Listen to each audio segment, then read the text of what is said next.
stable and good condition and good spirits today and healing up. Tonight on KREM 2, an Airway Heights police officer injured during a traffic control incident. What we know tonight. Warmer temperatures take over the inland northwest, but we're talking a soggy few days ahead. Plus, it's election night. From the Together Spokane initiative to city council races, we are bringing you live team coverage across the region.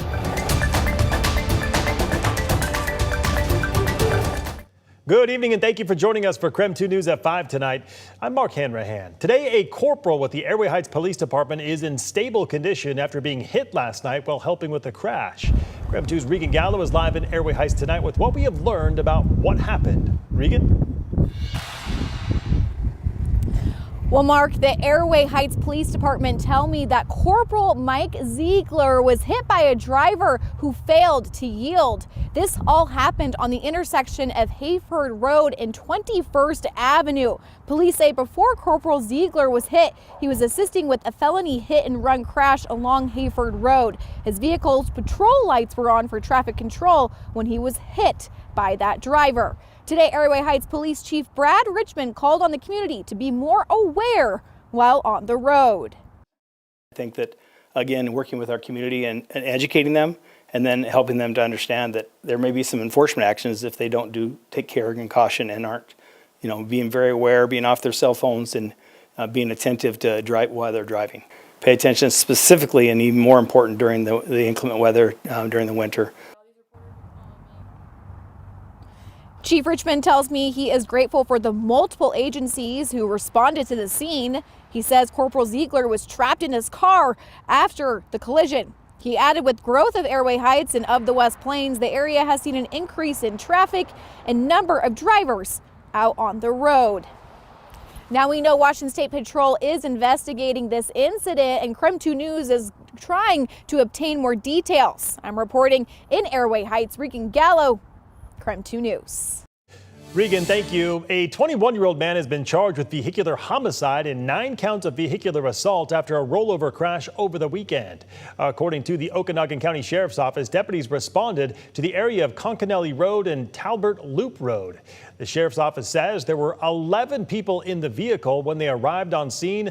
Deputies found a motionless woman with major skull injuries. She was declared dead at the scene. 9 others suffered from injuries, including a 15-year-old who was taken for life-threatening injuries to the hospital. One deputy observed open alcohol containers, they said, in the car and around the crash site. Some involved in the crash reportedly told officers that, quote, everybody had been drinking, unquote. Washington State Patrol has been asked to investigate. Tonight, the family of a Brewster woman speaking out for the first time after she was hit and killed by 3 different cars over the weekend. KREM 2's Christian Garza spoke to her family about what these last 3 days have been like. Christian? Well, the family of Annette Gore says they are still trying to wrap their heads around what happened, but say that this has been hard. On Saturday night, the Washington State Patrol says Gore was hit by 3 different cars while walking in the middle of US 97. Gore's family says walking this stretch of roadway was not new for her since she lived close by. Her family says she would typically walk everywhere since she didn't have a license. WSP says the initial car that hit Gore pulled over and waited for law enforcement. In that time, 2 other cars hit Gore, one of which troopers are still looking for. Gore's daughter, Amy, who Gore lived with, says she got the call about the accident just outside of her house and was one of the first people who found her mother. So I knew it was her, so we jumped in the vehicle and went down there. It was difficult. We had to check for a pulse because nobody had done that yet. And it was hard. WSP says at this time they are not currently seeking charges in this case, but that could change depending on the investigation. Now, if you have any information, you're asked to call WSP. We have that number up on our website, KREM.com. In the newsroom, Christian Garza, KREM 2 News. All right, Christian, thank you very much. Let's shift gears now and talk weather with Chief Meteorologist Jeremy Lagoon joining us in the Outdoor Weather Center. Jeremy, we have a break from the rain right now. How long before the next round of rain arrives? We can measure it in hours, Mark. It's on its way in. It hits right in the middle of the night. Right now, though, Temperatures dropping. 41 degrees reminds me that I need to start wearing a coat when I come outside. It is that time of year.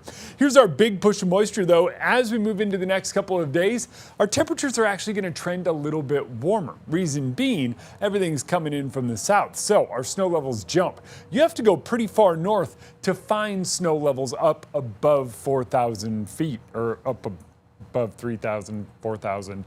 Anyway, snow levels are going to climb with how warm we get. That's what I'm trying to say. Our first wave hits overnight. By tomorrow afternoon, we're back in the rain. And then it's more of those on and off steadier showers as we move through the next couple of days. So the way I would look at it is first wave tonight, a break tomorrow morning, rain tomorrow afternoon, and then it just continues on and off through Thursday and into Friday morning. But look at those temps. We hover in the 50s the next few days because of the rain. Mark? All right, sounds good, Jeremy. Thank you very much. And don't go anywhere. We still have plenty of more headlines coming up after the break, including people in the political world remembering the life and legacy of former Vice President Dick Cheney. Plus, we have team coverage across the inland Northwest tonight, bringing you the very latest updates on the election. We are back in just 2 minutes.